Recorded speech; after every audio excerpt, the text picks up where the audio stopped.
In the world today, we are victims of many who use their tongues as sharp swords. The misuse of our tongues seems to add intrigue and destruction as the media and private person indulge in this pastime. In the vernacular of the day, this destructive activity is called bashing. Such a popular behavior is indulged in by far too many who bash a neighbor, a family member, a public servant, a community, a country, a church. It is alarming also how often we find children bashing parents and parents bashing children. We as members of the church need to be reminded that the words, "Nay, speak no ill," are more than a phrase in a musical context, but is a recommended way of life. We need to be reminded more than ever before that if there's anything virtuous, lovely, or of good report, or praiseworthy, we seek after these things. If we follow that admonition, there is no time for the dastardly hobby of bashing instead of building. Some think the only way to get even, to get attention or advantage, or to win is to bash people. This kind of behavior is never appropriate. Oftentimes, character and reputation, and almost always self-esteem, are destroyed under the hammer of this vicious practice. How far adrift we have allowed ourselves to go from the simple teaching, if you can't say something good about someone or something, don't say anything, to where we now too often find ourselves involved in the bash business. We need to get back to the basic principles of recognizing the good and praiseworthy within the family.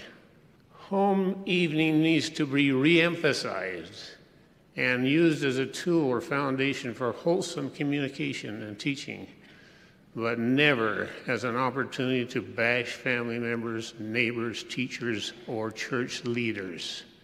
We are reminded that Jesus Christ, the only perfect person to ever walk on the earth, taught us through quiet example to say nothing or to be silent in stressful times in our lives, rather than to spend time and energy bashing for whatever purpose.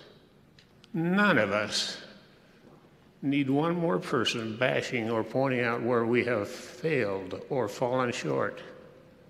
Most of us are already well aware of the areas in which we are weak.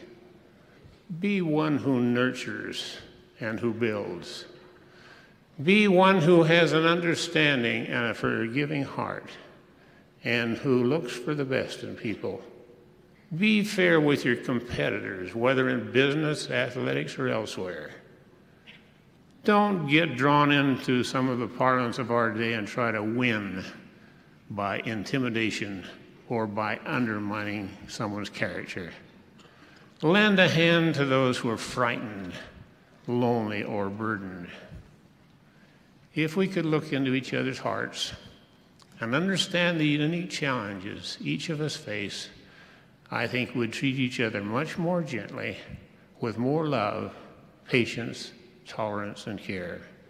If the adversary can influence us to pick on each other, to find fault, bash and undermine, to judge or humiliate or taunt, half the battle is won.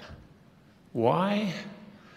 Because though this sort of conduct may not equate with coming to grievous sin, it nevertheless neutralizes us spiritually.